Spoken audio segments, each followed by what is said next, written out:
यह कहानी बहुत समय पहले की है। मथुरा के पास ही एक जंगल के किनारे एक गांव बसा था। उसी जंगल के किनारे ही एक टूटी फूटी सी झोपड़ी में एक 7 वर्षीय बालिका परी अपने बूढ़े दादा प्रकाश के साथ रहती थी, जिसका नाम उसी के दादा ने बड़े प्रेम से परी रखा था। परी का उसके दादा के अतिरिक्त कोई और सहारा नहीं था। परी के माता पिता की मृत्यु एक महामारी में उसी समय ही हो गई थी। जब परी की आयु मात्र 3 वर्ष की थी, तब से उसके दादा ने ही उसका पालन पोषण किया था। उसके बूढ़े दादा के पास भी कमाई का कोई साधन नहीं था, इसलिए वे जंगल में से आम तोड़ते थे और उन्हें बाजार में ले जाकर बेच देते थे, जिससे जो भी पैसे मिलते उन्हीं से उनका गुजारा चलता था। क्योंकि घर में कोई और नहीं था, इसलिए दादा परी को भी अपने साथ हमेशा जंगल में ले जाते थे। दोनों दादा पोती दिन भर जंगल में भटकते और संध्या होने से पहले घर वापस लौट आते। यही उनका प्रतिदिन का नियम था। परी अपने दादा के साथ बहुत प्रसन्न रहती थी, किंतु उसको एक बात कचोटती थी कि उसका कोई भाई या बहन नहीं थे, इससे वे बहुत दुखी रहती थी। वह हमेशा अपने दादा से कहती रहती, दादाजी, मेरा भी कोई भाई या बहन क्यों नहीं है? तब उसके दादाजी उसे प्रेम से समझाते, कौन कहता तेरा भाई नहीं है? वो है ना कृष्ण कन्हैया, वही तेरा भाई है। यह कहकर दादाजी लड्डू गोपाल की ओर संकेत कर देते। परी की झोपड़ी में एक पुरानी किंतु बहुत ही सुंदर लड्डू गोपाल की एक तस्वीर थी, जो उसके दादाजी उसके लिए लाए थे। परी के दादाजी उनकी बड़ी मन से सेवा करते थे, बहुत प्रेम से उनकी पूजा करते और उनको भोग लगाते। निर्धन दादाजी के पास पकवान और मिष्ठान नहीं थे, वह कहाँ से लाए? जो उनके खाने के लिए रूखा सूखा होता, वही पहले भगवान को भोग लगाते थे। बालमन परी लड्डू गोपाल को ही अपना भाई मानने लगी। वह जब दुखी होती तो लड्डू गोपाल के सम्मुख आकर उनसे बातें करने लगती और कहती, भाई तुम मेरे साथ क्यों नहीं खेलते? सब बच्चे मुझे चिढ़ाते हैं, मेरा उपहास करते हैं, मुझको अपने साथ खिलाते भी नहीं है। मैं अकेली रहती हूँ, तुम क्यों नहीं आते? क्या तुम मुझसे रूठ गए हो भाई? एक बार भी घर नहीं आते, मैंने तुम्हें तो कभी भी नहीं देखा। अपनी बाल कल्पनाओं में खोई परी लड्डू गोपाल से अपने मन का सारा दुख कह देती थी। परी का प्रेम निश्चल था, वह अपने भाई को पुकारती थी। उसके प्रेम के आगे भगवान भी नतमस्तक हो जाते थे, किंतु उन्होंने कभी कोई उत्तर नहीं दिया। एक दिन परी ने अपने दादाजी से पूछा, दादाजी, मेरे भाई घर क्यों नहीं आते? वो कहाँ रहते हैं? तभी दादाजी ने टालने के उद्देश्य से कहा, तेरा भाई जंगल में रहता है, वो एक दिन अवश्य आएगा। क्या उसको जंगल में डर नहीं लगता? वह जंगल में क्यों रहता है? नहीं, वो किसी से नहीं डरता, उसको गांव में अच्छा नहीं लगता, इसलिए वो जंगल में रहता है। धीरे धीरे रक्षाबंधन का दिन निकट आने लगा। गांव में सभी लड़कियों ने गांव के दुकान से अपने भाइयों के लिए राखियां खरीदी। वह परी को चिढ़ाने लगी, तेरा तो कोई भाई नहीं है, किसको राखी बांधेगी तू? अब परी का सब्र टूट गया। वह दुकान से दौड़ती हुई घर आई और घर आकर जोर जोर से रोने लगी। ये देखकर दादाजी ने पूछा, मेरी प्यारी बिटिया क्यों रो रही है? दादाजी, मेरे सभी सहेलियों ने राखी खरीदी है और वो मुझे चिढ़ा रही थी कि तेरा तो कोई भी भाई नहीं है। यह सुनकर दादाजी को भी बहुत दुख हुआ। फिर उन्होंने परी को प्यार से समझाया, मेरी प्यारी बच्ची तू रो मत, तेरा भाई अवश्य आएगा। किंतु परी का रोना नहीं रुका। वह लड्डू गोपाल की तस्वीर के पास जाकर उनसे लिपटकर जोर जोर से रोने लगी। भाई तुम आते क्यों नहीं? सब भाई अपनी बहनों से राखी बंधवाते हैं, पर तुम क्यों नहीं आते? रोते रोते परी को याद आया कि दादाजी ने कहा था कि उसका भाई जंगल में रहता है। बस फिर क्या था, वह नंगे पांव ही जंगल की ओर दौड़ पड़ी।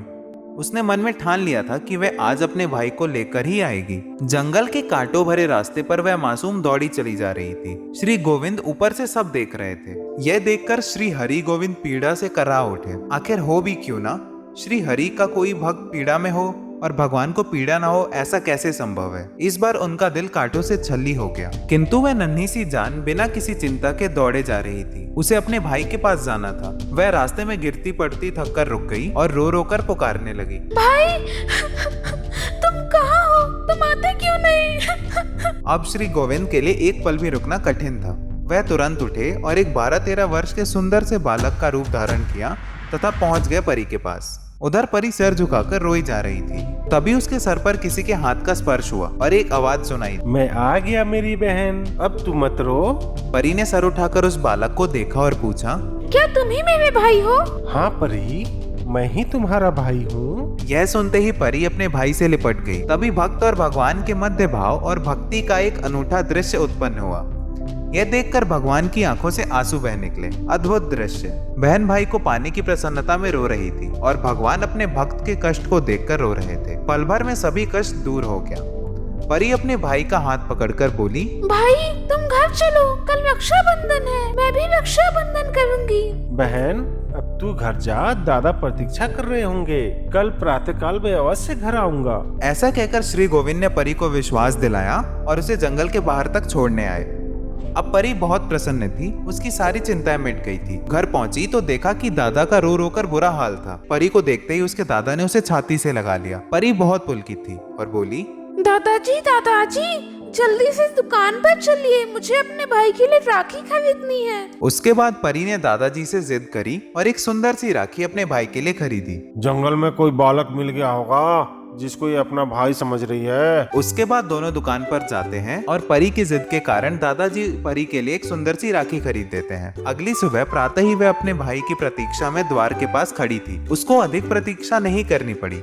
थोड़ी ही देर में वह बालक सामने से आता दिखाई दिया। उसको देखते ही परी प्रसन्नता से चीख उठी, दादाजी देखिए मेरा भाई आ गया। उसके बाद परी दौड़कर अपने भाई के पास पहुंच गई और उसे घर में ले आई। परी ने अपने भाई को टूटी फूटी चारपाई पर बिठाया और बड़े प्रेम से भाई का रक्षाबंधन किया। सुंदर राखी देखकर भाई बहुत प्रसन्न था। भाई के रूप में भगवान उसके प्रेम को देखकर विभोर हो उठे थे। भाई ने अपने साथ लाए झोले को खोला तो वह खुशियों का अंबर था।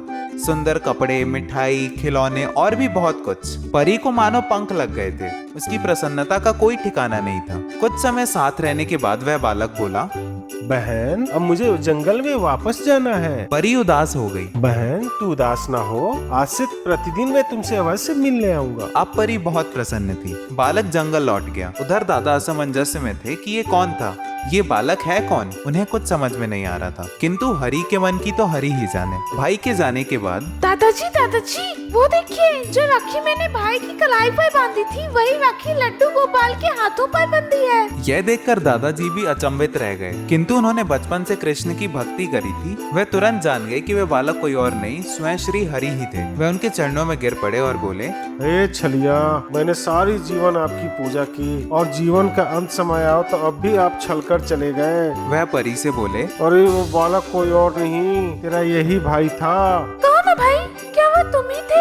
मैं जानती हूँ कि वो तुम ही थे, फिर सामने क्यों नहीं आते हो, छुपते क्यों हो? दादा पोती का निर्मल प्रेम ऐसा था कि भगवान भी विवश हो गए। लीलाधारी तुरंत प्रकट हो गए और बोले, हाँ परी, मैं तुम्हारा वही भाई हूँ। तुमने मुझे पुकारा तो मुझको आना पड़ा, और मैं कैसे नहीं आता। जो लोग ढोंग, दिखावा, पाखंड रचते हैं उनसे मैं बहुत दूर रहता हूँ, किंतु जब कोई मेरा सच्चा भक्त प्रेम भक्ति से मुझे पुकारता है तो मुझे आना ही पड़ता है। भक्त और भगवान की प्रेममय लीला चल रही थी और दादा वह तो भगवान में लीन हो चुके थे। परी और दादाजी को उस दिन के बाद से किसी ने उस गांव में नहीं देखा। कोई नहीं जान पाया कि दादा पोती कहाँ चले गए। प्रभु की लीला प्रभु ही जाने। दोस्तों, अगर आपको ये कहानी पसंद आई तो चैनल को सब्सक्राइब कर ले और अपनी बेल नोटिफिकेशन ऑन कर लें ताकि आगे आने वाली कहानी आपको सबसे पहले मिल सके।